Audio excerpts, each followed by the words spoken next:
My name is Marshall Tate, and last Saturday was supposed to be my day. It's 36 years on this earth, and for once I thought, maybe, just maybe, someone would make it about me.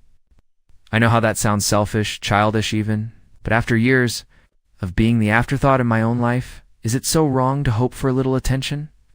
Clarissa, my wife of 9 years, knew how much it mattered to me. I didn't ask for anything big, no parties, no fancy gifts. Just dinner together, maybe a small cake, maybe even a quiet dance in the living room like we used to do when we had nothing but each other in dreams. We hadn't crushed yet. When the night came, she told me she had a surprise planned. She booked a table at a nice restaurant somewhere new, somewhere special. I believed her, like an idiot. I spent the afternoon trying to pick the right shirt, shaving twice to make sure my face was perfectly smooth, and rehearsing jokes in my head to make her laugh like she used to. I even dug out the old watch she bought me years ago when she still remembered the kind of man I was. We drove separately, which felt weird, but she said she had errands to run first. When I arrived, the place was stunning. Low lighting, polished wood, music playing just soft enough to make you lean closer to hear each other. I stood there like a fool at the entrance, craning my neck looking for her, and then I saw her.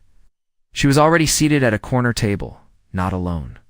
Across from her sat a man I didn't recognize. Tall, clean-cut, dressed like he actually belonged in a place like this.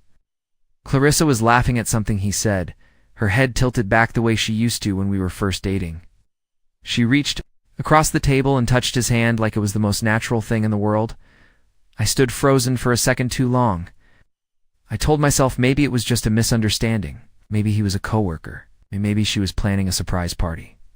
And he was part of it. I was so desperate to believe anything but the truth that I didn't notice how not one single chair was pulled out for me. I walked up slowly, like some background character who didn't realize the scene had moved on without him. She finally noticed me, and the look on her face wasn't shock or guilt or even sadness. It was annoyance, like I was the one interrupting her perfect evening. "Marshall," she said, forcing a smile that didn't reach her eyes. "You're early. For my own birthday dinner?" The man across from her barely glanced at me before looking back at her, like I wasn't even worth the effort. We sat there, or at least I sat there. She didn't invite me to join. She didn't even introduce him. I felt like a coat someone had left on a chair. I watched as she gave him all her attention, laughed at his jokes, leaned closer when he spoke. In low tones. Every minute felt like peeling off another layer of my skin. And on my birthday, I stayed longer than I should have, trying to pretend it didn't hurt, pretending it was normal. Pretending I was still her husband and not just some outdated piece of furniture she didn't know how to throw away yet, finally. When she reached across the table and brushed a crumb from his cheek like she used to do for me, something inside me cracked quietly. I pushed my chair back. I didn't say a word. I didn't throw a scene. I didn't even finish my drink. I just got up and walked out. That's when everything changed. The cold night air hit me like a slap as I stumbled out of the restaurant. Didn't even grab my jacket from the stand. It was still hanging there, alone, just like me. Funny how the small things stick in your mind when your world is cracking open. I shoved my hands into my pockets and wandered down the block without a real plan, feeling like a balloon that had slipped its string and floated aimlessly into the dark. I could have gone home, but the thought of sitting in that empty house, surrounded by the memories of who we used to be, made my skin crawl. Every room in that place was haunted now, haunted by the version of Clarissa that used to love me without looking over my shoulder for someone better. I ended up at a grimy little bar a few streets over, the kind of place where the lights are so low, no one sees you cry into your drink. I sat at the far end of the counter and ordered something strong, something that would burn on the way down and, maybe if I was lucky, numb the jagged edges tearing through my chest. The bartender, a woman with tired eyes and chipped red nails, poured me a double without asking any questions. She must have seen my kind 1,000 times before. The man whose world just collapsed but is too cowardly to scream about it. I wanted to tell her. I wanted to tell someone, but I didn't even know where to start. I stared at the amber liquid, turning the glass in slow circles, and kept seeing Clarissa's face when she looked at him, that soft, open look she used to save just for me. The way her fingers lingered on his wrist, the way she leaned in like she couldn't get close enough, and the way she looked through me like I was invisible. One drink turned into two, two turned into four. I don't even remember when I started muttering to myself, replaying every moment from the last few months, stitching together the lies I had ignored, the late nights at the office, the new lingerie tags I found stuffed in the trash, the way she always kept her phone face down lately. I wasn't blind. I was just hoping, praying, pretending. At some point, I stumbled into the grimy bathroom, splashed cold water on my face, and stared at the stranger in the mirror.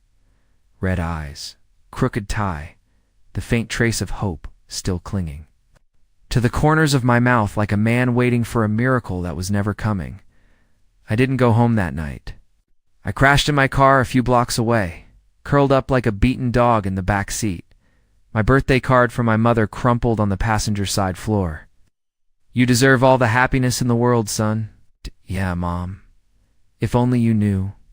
The next morning my phone buzzed with a text from Clarissa. Not a call, not an apology, just a text. "You didn't have to make a scene. It was important business." Business. That's what she called it. Out. Business. Like brushing a crumb off another man's cheek was some sort of corporate strategy. Gotten angry? I should have sent back something brutal, something that would shatter her smug little world the way she shattered mine, but I didn't. I just stared at the screen until the words blurred into nothing. Because deep down, some small, pathetic part of me still wanted her to chase me, still wanted her to say it was a mistake, that it was me she loved, not him, that she just got confused, that we could fix it. God, I hated myself for that. And yet, I wasn't ready to give up. Not yet. If she wanted to play games, fine. I would find out everything, every lie, every betrayal. When I was done, there wouldn't be anything left for her to hide behind. This time, I wasn't going to be the fool waiting quietly by the door. I spent the next few days in a haze, moving through life like a man trapped underwater. Everything around me felt muffled, distant, unreal. Clarissa acted like nothing had happened.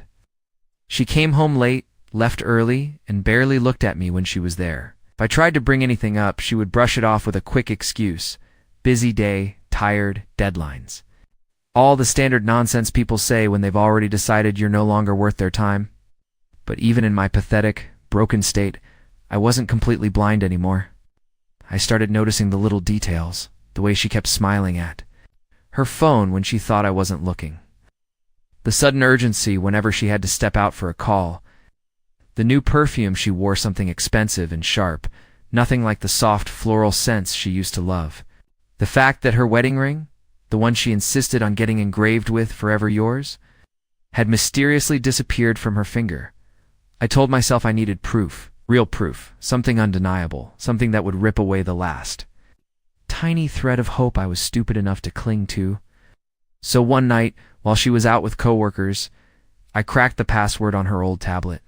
She had gotten lazy with security lately, or maybe she just didn't care if I found out anymore. Either way, it wasn't hard. And what I found? It was worse than I imagined. Hidden in the messaging app were conversations, hundreds of them, long threads of laughing, flirting, explicit suggestions, things she hadn't said to me in years, and pictures. Pictures of her in dresses I had never seen, pictures of her in outfits that left very little to the imagination, posing, smirking, sending them to him. The man's name was Caleb. Apparently they met at her company's networking event 2 months ago. Apparently he was different, exciting, not boring like Marshall. It's her words, not mine. I sat there for hours, scrolling through the wreckage of my marriage, feeling the weight of every betrayal settle into my bones. I wasn't even angry anymore. I was just hollow, like someone had scooped everything good out of me and left nothing but skin and memories. At one point, I found a video. I should have stopped there. I should have had enough self-respect to shut it off. But no, I hit play. Clarissa was in a hotel room, wearing the dress she had told me she bought for a meeting. Giggling, twirling, falling onto the bed while Caleb filmed her with his phone. She looked so alive, so happy, so beautiful. And none of it, not a single second, was for me. I slammed the tablet shut and dropped it on the floor. The screen cracked, a spider web of shattered glass slicing across her smiling face. I don't know how long I sat there after that, just staring at nothing. Maybe minutes, maybe hours. Eventually, I got up, grabbed a blanket, and crashed on the couch. I couldn't stand the idea of sleeping next to her anymore, not after seeing what real happiness looked like on her face when I wasn't the reason for it.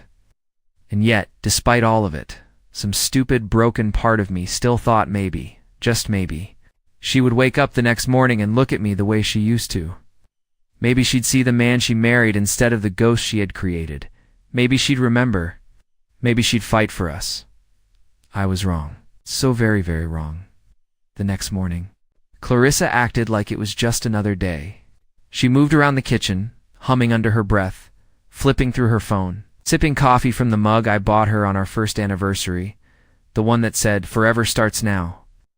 I watched her from the hallway, half hidden behind the wall, feeling like a stranger peeking into someone else's life. I wondered how she could be so normal after everything. I wondered if I had ever really known her at all.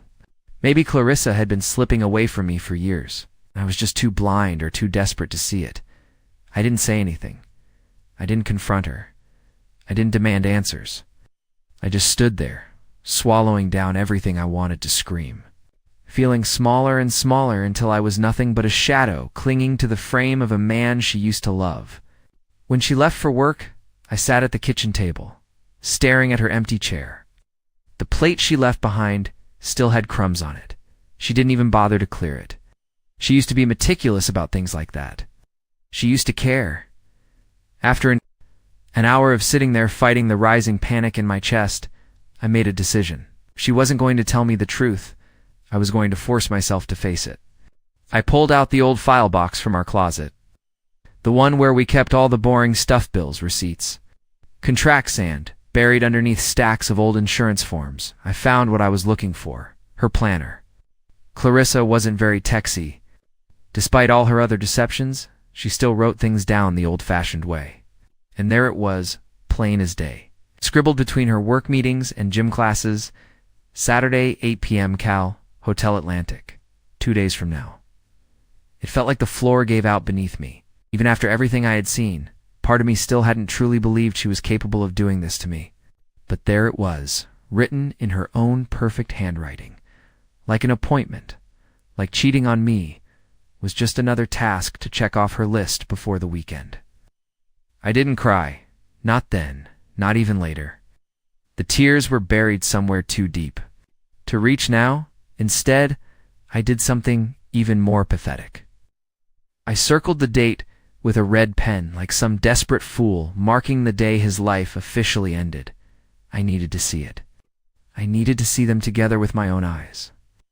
Maybe then, maybe if I witnessed it myself, my heart would finally understand what my mind already knew. So I made a plan.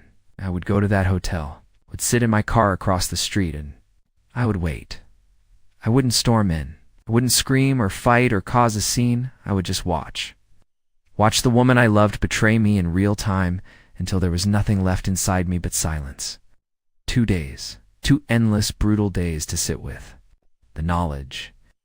2 days to pretend everything was normal every time she walked past me without a second glance.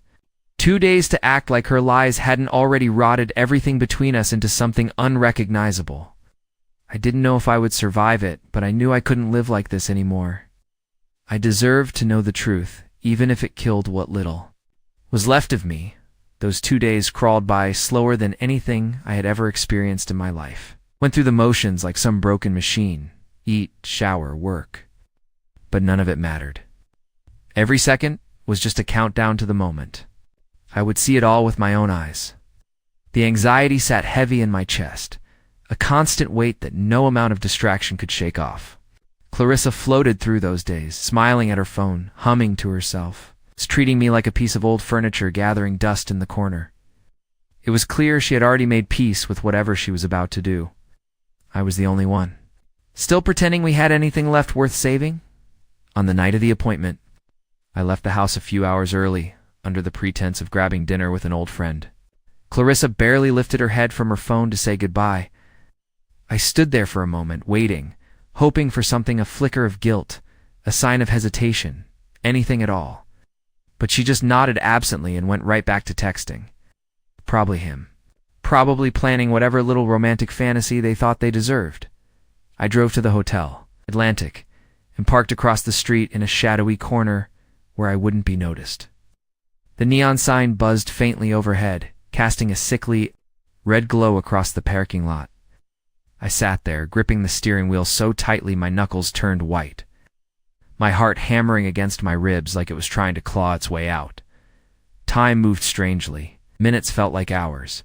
Hours felt like years. Around 8:15 p.m., I saw her car pull in. My chest tightened so violently I thought I might actually pass out.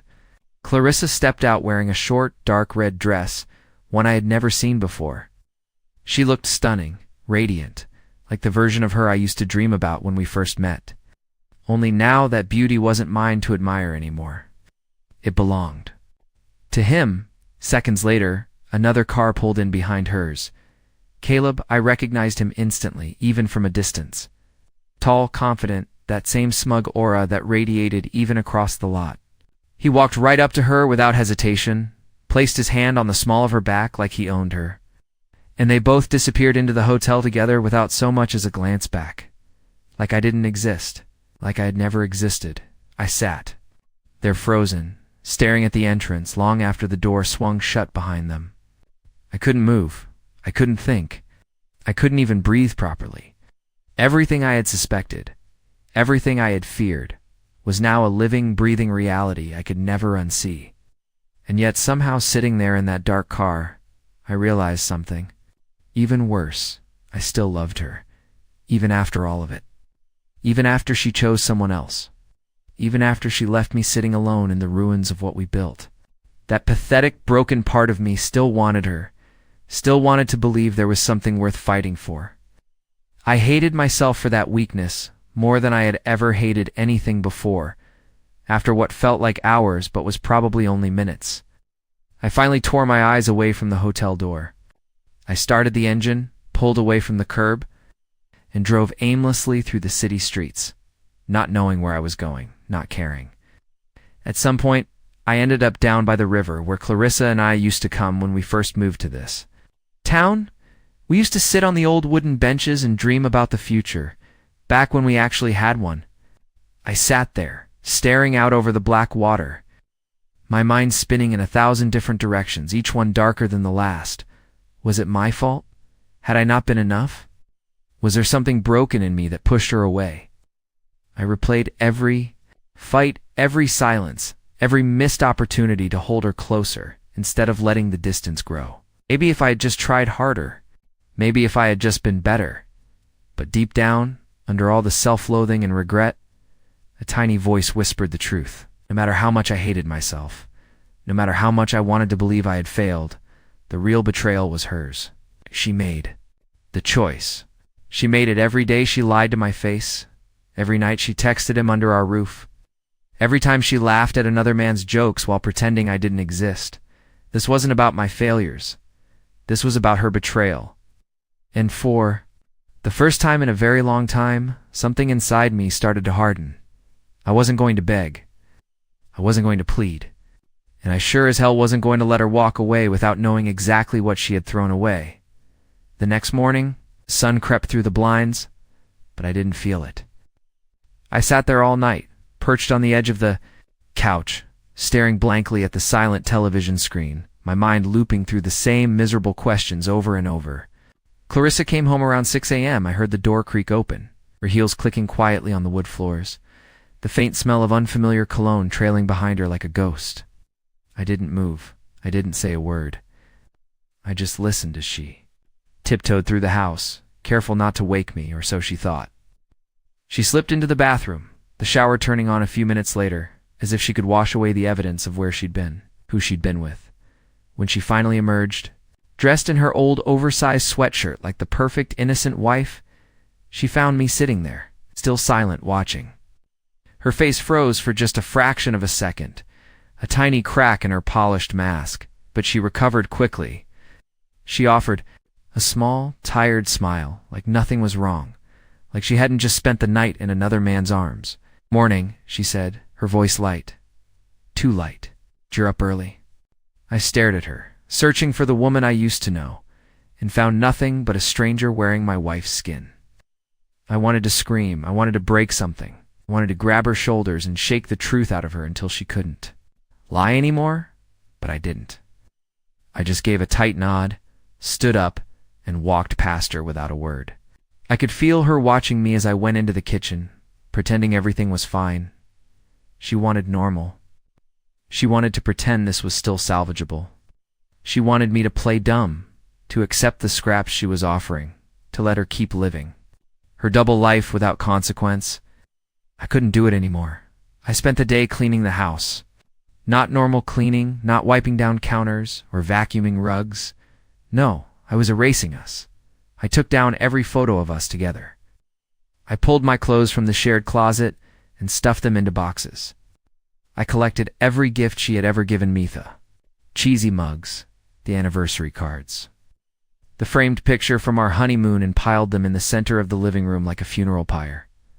Clarissa watched me with wide, confused eyes when she got home from running her errands. She opened her mouth to say something, but for once I beat her to it. "I know," I said quietly. "I know everything." Her mouth snapped shut.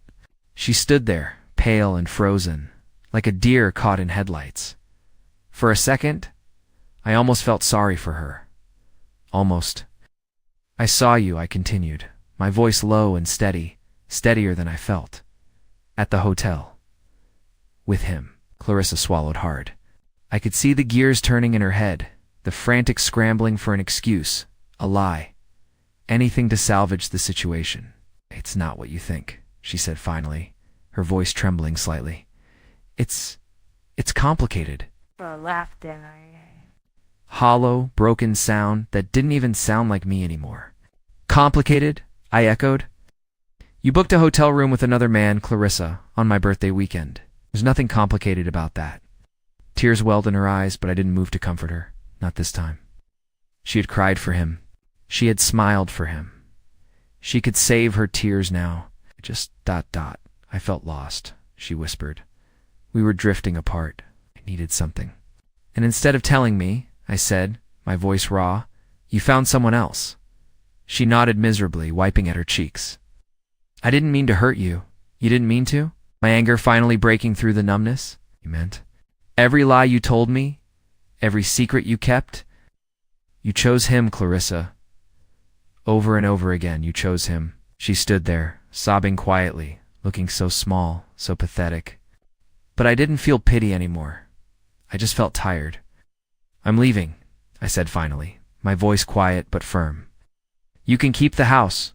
You can keep your new life. I'm done fighting for someone who already walked away." I turned and left her standing. There in the wreckage of what we once were, the boxes of our life together stacked neatly by the door. And for the first time in months, maybe even years, I felt something new. Not anger, not sadness, not even love. Freedom. It was just the beginning. Of what was coming next, leaving wasn't as cinematic as people like to pretend it is. There was no dramatic slam of the door, no thunderstorm raging overhead, no triumphant music swelling in the background.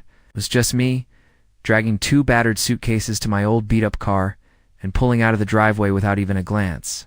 Back. Clarissa didn't chase after me. She didn't call out my name. She didn't fall to her knees begging for forgiveness. I don't even know if she watched me leave. Maybe she was already on the phone with him, planning her next rendezvous. Maybe she was relieved. I rented a room at a cheap motel on the other side of town. It's the kind of place where nobody asked questions and the walls were thin enough that you could hear your neighbor's television through the night. The bed was lumpy, the carpet smelled like mildew, and the heater rattled every few minutes like it was dying. But it was mine. It was my own space. And for the first time in a long time, I didn't have to pretend. I didn't have to smile through the pain or shrink myself down to fit into someone else's fantasy. The loneliness hit me harder than I expected. Didn't come in waves. It was a constant, relentless pressure sitting on my chest. Every time I closed my eyes, I saw her face, laughing at another man's jokes, running her fingers along his arm, building a new world without me. I kept wondering if she missed me at all, if she even noticed the hole I left behind. Knew the answer deep down. She had already filled it with someone else. On the second night, I found myself scrolling through my phone, looking at old photos I hadn't been brave enough to delete yet. There we were, smiling on the beach during our first vacation. There we were, moving into our first apartment, sweaty and exhausted, but so damn happy. There we were, slow dancing in the living room, under a single flickering light bulb, because we couldn't afford a real chandelier yet.